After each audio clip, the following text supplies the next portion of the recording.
Yo, what's up mga master? Mark Music here. Meron tayong tutorial ngayon mga master about sa pentatonic mga master. Pero bago ang lahat, magbibigay muna ako ng disclaimer. Di po professional na gitarista. Nagtuturo lang po ako base sa alam ko at sa sarili kong research, experience. Nasa sa inyo na to kung susundin nyo to o hindi yung mga tinuturo ko. Let's go! Nakaraan mga master, tinuro ko sa inyo yung about sa pentatonic first position, ganyan. Ang pentatonic natin is nahahati din yan sa 5 posisyon mga master. So, ito yung unang position sa ating sample natin ngayon is yung ating A minor pentatonic, yan. Ang second position niya ito. Third position niya. Fourth position. Fifth position. 5 nota lang yan. Ito. So, dahil sa A minor natin ito, A, C, D, E, G. Hanggang dyan lang kasi ito is octave ng ating root. At ito yung C, octave din natin dito sa ating G string 5th fret, yan. So on, so forth. 5 nota lang in majority yung ating pentatonic. So, yung 5 position kanina mga master is, nandun din yan mga master sa 5 nota na yon. Kumbaga, umiikot lang din yung mga nota. Kagaya nito kanina, nag-start tayo sa A. So, yung nota lang muna mga master, yung 5. So, A, C, D, E, G. Yan. So, nag-start tayo sa A. Nagtapos tayo sa G. Kasi yan yung pang 5 nota niya. Sa ating second position is, mag-i-start tayo sa C. So, ganito na yung mangyayari sa kanya. Ulitin lang din natin yung cycle. So, C, D, E, G, A. Sunod natin na nota dyan is C. Octave niya na. So, ganito. Yan lang. Then, susunod naman natin sa ating third position is start na naman tayo sa D. Titignan ulit natin yung mga nota. So, ganito siya. D, E, G, A, C. Yan. Kasi ito ay octave na rin sa ating kaninang starting na D. Sa ating fourth position naman mga master is start naman tayo sa E. Yan. So, E, G, A, C, D. Yan. Kasi ito is octave. At ganun din sa ating fifth position mga master. Meron tayong G, A, C, D, E. Yan. Kasi ito is octave din.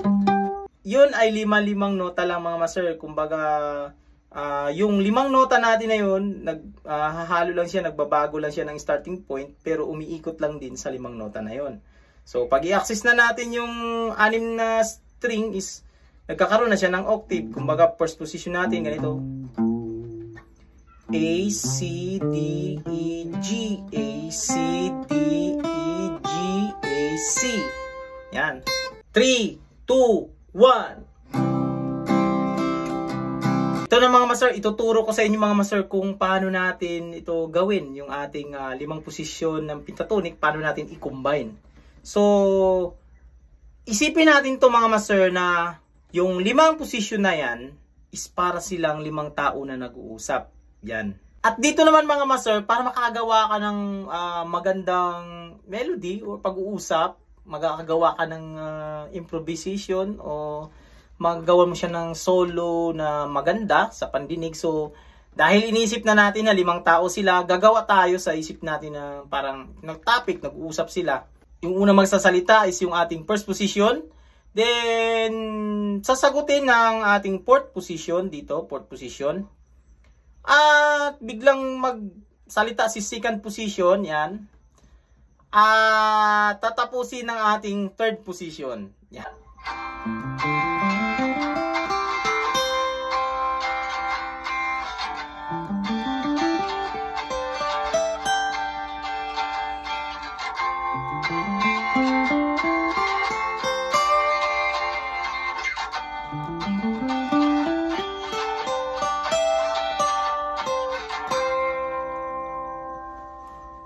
Yan. So, ang ginawa ko mga master is binuo ko yung scale. Kumbaga, lahat is 6 strings ang ginamit ko. So, susunod naman natin mga master na technique is gagawa lang tayo, kukuha lang tayo ng part lang, kunti. Hindi natin kailangan na kagaya sa ginawa ko ngayon lang, na binuo ko yung mga scale doon sa ating bawat position. Ito naman mga master is kukuha lang tayo something 3 nota dito sa ating first position. So, ganun pa rin yung ating kwento mga master. So, nagsalita sa atin una si first position, sinagot ng ating fourth position. Tapos, sumagot si second position at tinapos ng ating third position. Pero ngayon mga master, hindi kailangan na buuhin natin yung ating 6 na strings. So, kukuha lang tayo something 3, 4 bawat position. So, ito yun mga master.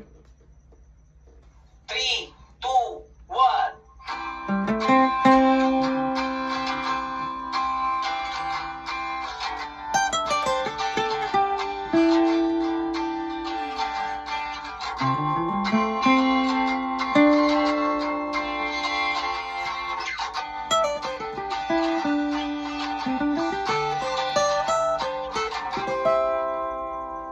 May kwento yung ating nagawa na impronto lang, ngayon lang na solo improvisation. Gamit natin yung 5 posisyon.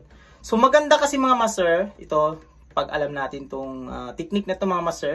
Kasi makakagawa tayo ng mga impronto, ng mga leads o sarili natin. Kumbaga hayaan natin na magpo-flow yung ating isip at yung ating mga daliri. Gagawa siya kung ano yung iniisip natin, nagkakaroon ng synchronization.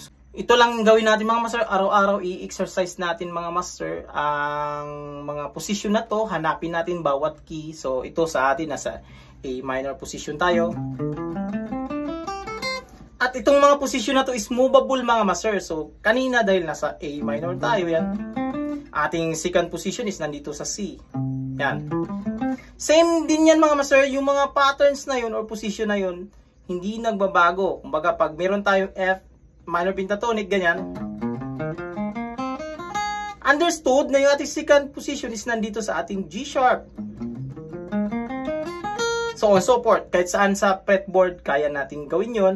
Basta take note, alam natin yung ating fretboard. Kaya lagi kong sinasabi na pag alam mo yung fretboard, hindi ka mawawala sa mga ganitong mga topic, mga skill, mga master. Kasi alam mo yung fretboard, may mapa ka. Alam mo kung saan ka pupunta. Saan yung nota na bibitawan mo na hindi ka magsintonado. So, dito lang sa tutorial natin na ito mga master. Sana nagkaroon kayo ng ideya nito mga master sa ating 5 position ng pentatonic. This is Mark Music. God bless you all. Peace out.